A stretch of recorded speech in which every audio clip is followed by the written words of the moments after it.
retour dans ce studio pour achever notre débat du jour sur la question de la sécurité en Afrique en général et principalement en Afrique de l'Ouest.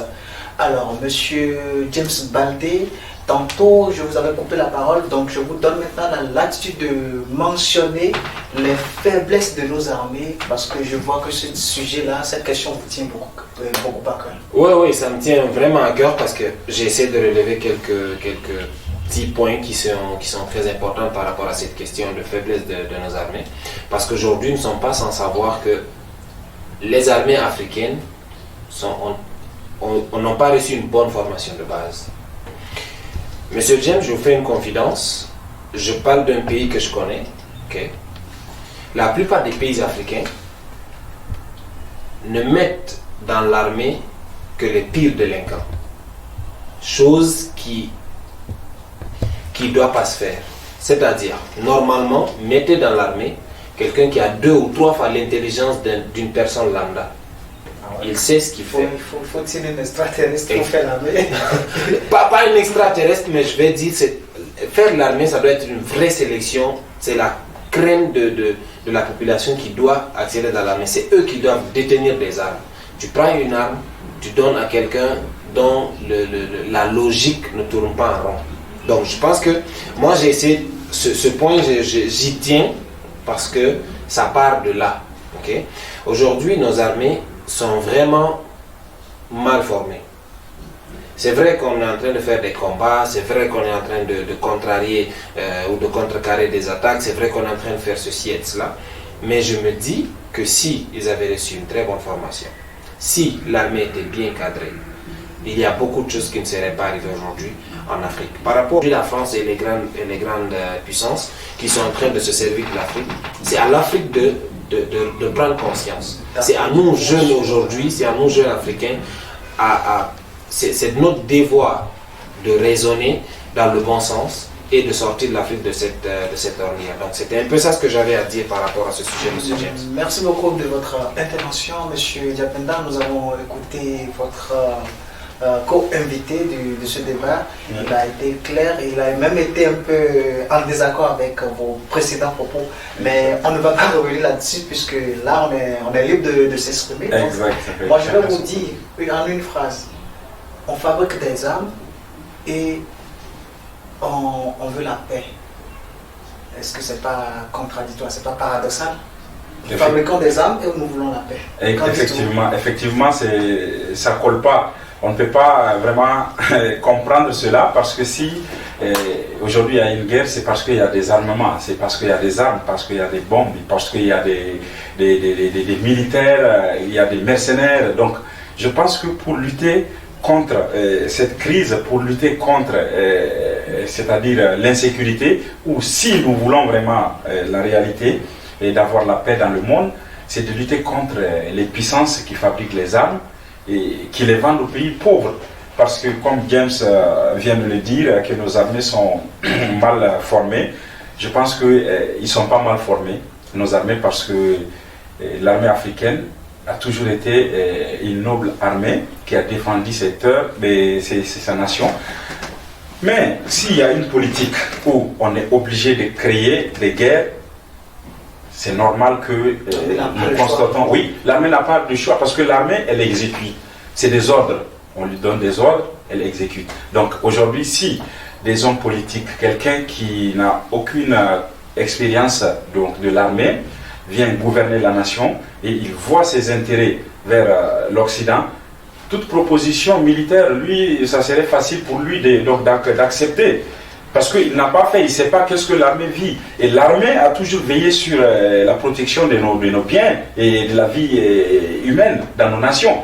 Par exemple, l'armée tchadienne, l'armée malienne, l'armée nigérienne, l'armée burkinabé, tout ça. Et nous avons des fortes armées. Parce que nous, personnellement, moi je peux te dire, l'armée du Niger a servi au sein des Nations Unies.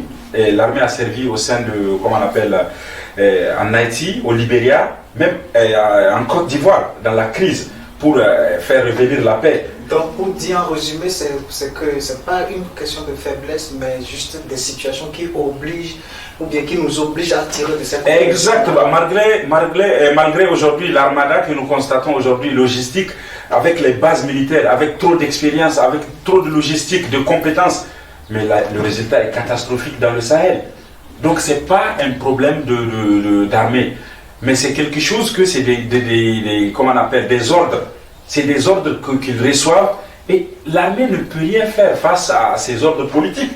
Justement, donc l'armée ne peut rien faire. Tout ne se résume pas à la force ni à la faiblesse de nos armées, mais plutôt d'une autre traction qui se cache. Exact, la politique qu'on mène. Merci beaucoup de votre intervention. Monsieur James, je pense que là, il y a un problème qui se pose. Oui. Monsieur Dipanja, lui qui a suivi une formation au pays, une formation locale au pays, a plus d'aptitude à s'adapter, a plus de patriotisme, a plus de beaucoup de choses dont l'armée en a besoin pour servir son pays.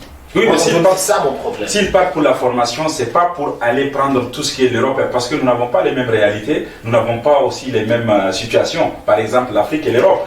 Si vous partez pour une formation, déjà, l'armée, un militaire doit connaître son pays, la réalité de son pays. Oui, mais la déontologie reste la même. Déjà, tu as l'expérience de la connaissance de ta nation. Tu connais déjà ton territoire. C'est juste aujourd'hui la nouvelle technologie pour comment transférer, par exemple, les messages, utiliser les armes sophistiquées de la dernière génération. C'est ce qu'ils vont partir chercher. C'est pas pour aller voir comment est-ce qu'aujourd'hui on sécurise la Russie ou la Chine, parce que nous n'avons pas les mêmes réalités. Justement, mais je vois que vous êtes vraiment imbibé dans le débat et que ça devient de plus en plus intéressant. Mais la question qui se pose aujourd'hui, elle tourne uniquement, pas forcément de la formation. C'est vrai que la formation, on en a besoin pour vraiment résoudre ce problème de terrorisme. Mais on va aller à l'essentiel et je vois, si vous le désirez, on va faire ce débat-là spécialement entre vous deux pour parler de la formation, comment aller acquérir de la compétence à l'extérieur et le faire transférer malgré nos réalités qui sont différentes. Mais j'aimerais juste qu'on continue toujours dans la même lignée que tantôt. On parle toujours de comment mettre fin à ce phénomène-là. On parle du trafic des armes et on parle aussi de pourquoi on crée concrètement, pourquoi on crée des armes et on court toujours derrière la paix. Nous avons aussi les Nations Unies qui se sont aussi mis. Je vous rappelle, les casques bleus aussi ont perdu des hommes au Burkina. Et en fait, selon vous, les institutions, ils se rassemblent. L'ONU, la CEDEAO et d'autres institutions.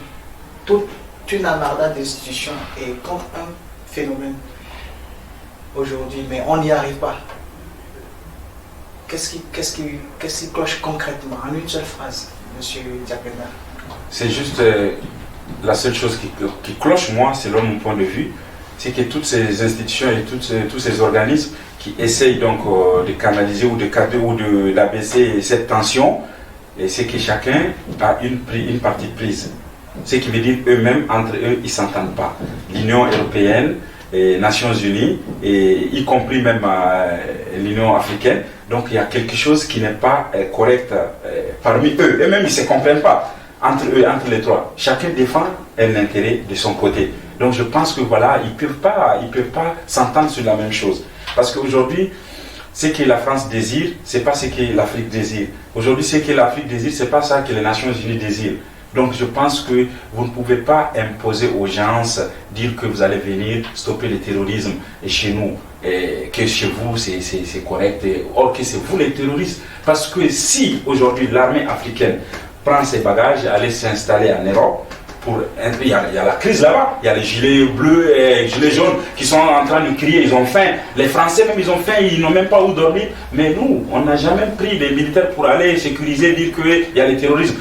Avant-hier, un gars a fait sortir un couteau pour poignarder des gens en Angleterre, des pays qu'on considère. C'est ça, c'est-à-dire. J'allais venir sur ce cas-là. C'est pas ça. Si on nous prend des Africains, nous, on nous considère comme nous ne sommes pas légitimes en quelque sorte, comme si nous ne représentons rien dans ce monde, comme si nous-mêmes, nous avons accepté cela. C'est pour ça aujourd'hui l'Occident fait tout. Qu'est-ce que la France peut faire? Ils ont oublié, c'est nos grands-parents qui ont libéré cette France. Sinon la France, il n'y aura aucun noble, il n'y aura aucun indépendant, aucun libre en France en ce moment. Mais c'est nos grands-parents qui se sont sacrifiés pour la France. C'est ça qu'on appelle lutter contre le terrorisme. Mais ce n'est pas le fait de venir, la France débarquer chez nous, laisser des opérateurs économiques comme les Bolloré venir en réalisant des projets, vendre des... Dans cette insécurité, il a une part parce qu'il était venu pour réaliser des chemins de fer entre Bénin et Niamey. Et jusqu'à aujourd'hui, nous constatons que ces chemins de fer n'existent pas. Et Bolloré est parti comme ça. Non, pour cette question de chemin de fer, il y a beaucoup de sujets autour parce que de très bonnes sources, le marché serait retiré à Bolloré. Même si c'est parce qu'ils ont compris, parce qu'il y a ceux qui ont compris que ce n'est pas pour le chemin de fer. Il y a d'autres choses qui passaient avant, il y a d'autres choses qui venaient. Voilà la déstabilisation aujourd'hui de l'Afrique. Est-ce que Bolloré est présent?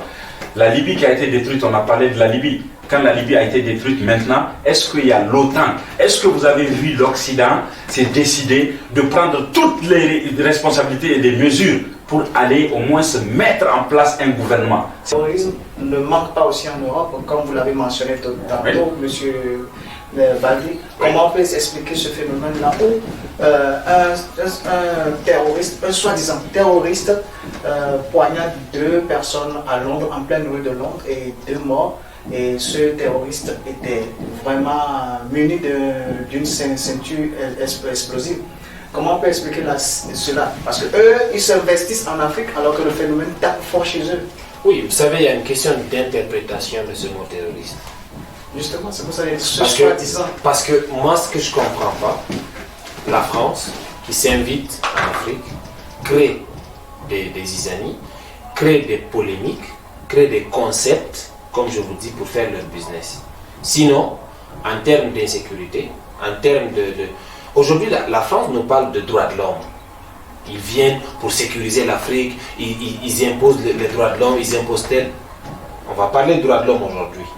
Mais dans quel continent le droit de l'homme a été bafoué plus qu'en Europe? Il n'y en a pas. Si nous nous replongeons dans l'histoire, on voit qu'il n'y en a pas. Du tout. Parce qu'eux, ils ne nous respectent pas. C'est-à-dire, eux, quand ils parlent de droits de l'homme, c'est droits de l'homme entre nous, Africains, et droits de l'homme entre eux, Blancs. C'est-à-dire qu'il n'y a aucune possibilité à ce que la France reconnaisse qu'on a des droits comme les autres humains. Je ne sais pas si mon français il est clair. Parce que ce que j'essaie de dire, c'est que la France en tant que telle considère que les droits de l'homme ne fonctionnent qu'entre Européens et entre Africains, et non entre Européens et Africains. Donc, pour eux, nous, on n'a pas de droit. Africains et droits de l'homme pour... Exactement. Pour eux, on n'a pas de droit. Parce que si la France reconnaissait que l'Afrique a des droits, la France n'allait pas s'inviter en Afrique, venir créer de la zizanie pour faire de sorte que les Africains s'entretuent entre eux. Moi, je considère toujours que c'est une mentalité que l'Afrique doit changer. Et aujourd'hui, comme le disait M. Dipanja tout de suite, la France pense que l'Afrique est encore sous tutelle de son impérialisme. C'est-à-dire, quand tes 2 enfants se battent dans la chambre, tu es obligé de te lever dans ta chambre, toi, pour aller intervenir. C'est comme ça que la France nous voit. Mais je pense que c'est nous qui avons fait de sorte que la France nous voie avec cet œil de faucon. Okay? Moi, je me dis que si aujourd'hui l'Afrique se prend en charge, l'Afrique se remet en question et essaye d'ajuster son tir, la France ou l'Europe en entièreté ne va pas faire n'importe quoi chez nous. Et toujours parlant toujours dans cette... On repenser cette lutte-là contre le terrorisme en restructurant tout. C'est-à-dire on doit s'organiser maintenant entre Africains et mettre hors les forces, éviter les forces d'ailleurs. Exactement, c'est la seule chose qu'il nous faut d'ailleurs. Il faut que ces bases militaires occidentaux qui sont là, comme moi je considère toujours des bases mercenariales, il faut que ces personnes quittent nos nations et que la force africaine, l'Union africaine, vraiment il faut qu'il y ait vraiment un conseil de sécurité comme l'ONU le fait. Aujourd'hui on voit des sommets, qu'on fait des conseils de sécurité à l'ONU, tout ça c'est les Nations Unies. Donc pourquoi pas l'Afrique? Si on prend, France c'est juste un pays, par exemple, Et nous, l'Afrique, c'est un continent. Comment on peut me dire que 56 ou 58 pays n'arrivent pas à s'organiser pour avoir une puissance, une force? Parce que l'Afrique, c'est une force. Et c'est quelque chose qu'on ne peut pas nier dans le monde entier. Mais aujourd'hui, il faut que vraiment nous nous débarrassons de l'Occident et qu'il y ait en place des institutions fortes, que ce soit pas des politiques, mais que ce soit des patriotes, que ce soit des vrais Africains qui ont l'amour de l'Afrique, puissent gérer dans l'Union africaine et dans la CEDEAO. Et dans l'armée, pour que l'armée africaine ait une puissance que l'Afrique doit envoyer, même si c'est des militaires, qu'on doit envoyer chaque pays pour former une force africaine qu'on doit former et investir. Les Africains doivent investir dans cela. Donc la chose maintenant, c'est de reprendre, avoir l'indépendance de nos ressources, parce qu'il faut une force pour gérer, comment on appelle, une force militaire. Et il faut aussi la participation de la jeunesse africaine. Il faut que la jeunesse africaine comprenne que c'est à nous aujourd'hui de rebâtir notre nation. Ce n'est pas le fait de chercher à aller en Europe, aller, je ne sais pas, en Amérique pour vivre là-bas. Ça ne sert à rien. Ça ne sert à rien. La seule chose, c'est de vivre chez toi. Même quand on est pauvre, de rester chez toi, de respecter comme on l'a toujours fait. Parce que l'Afrique, nous avons des cultures qui ne nous permettent pas aujourd'hui de dénigrer un étranger. Nous, les étrangers, nos invités sont les rois chez nous.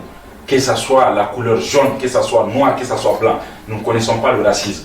Tout ça, c'est sur les papiers des Nations Unies, de l'Occident. Ou bien le terrorisme qu'on nous parle, c'est l'injustice. Justement. C'est l'injustice. Donc, pour une fois, je veux voir vous être d'accord, vous les deux, sur un point. Il faut restructurer les choses, mettre les forces occidentales dehors et poser les bases nous-mêmes afin de lutter contre ce phénomène qui perdure depuis toujours. Exact. Alors, c'est sur cette note que nous allons finir notre débat du jour. Je sais qu'il y a beaucoup à dire, Oui. mais malheureusement, on a la contrainte du temps. Oui. On va revenir parce que c'est un sujet d'actualité, un sujet qui tient encore aujourd'hui. Toute l'Afrique est vraiment écœurée par rapport à ces actes. On va mettre fin à notre débat du jour et nous Juste ajouter une phrase, juste avant la fin. Juste quelques secondes. Oui, parce juste que avant la fin, on parce que fait non, je veux six- juste dire quelque chose à la France. Oui, oui. Arrêtez d'investir dans l'armement, investissez dans la paix. Justement, on est tous d'accord dessus. On est d'accord là-dessus. Alors, sur cette note de notre cher ami James Baldé, on va achever le débat, on conclut sur cette note-là et on vous dit ciao, ciao, bye bye.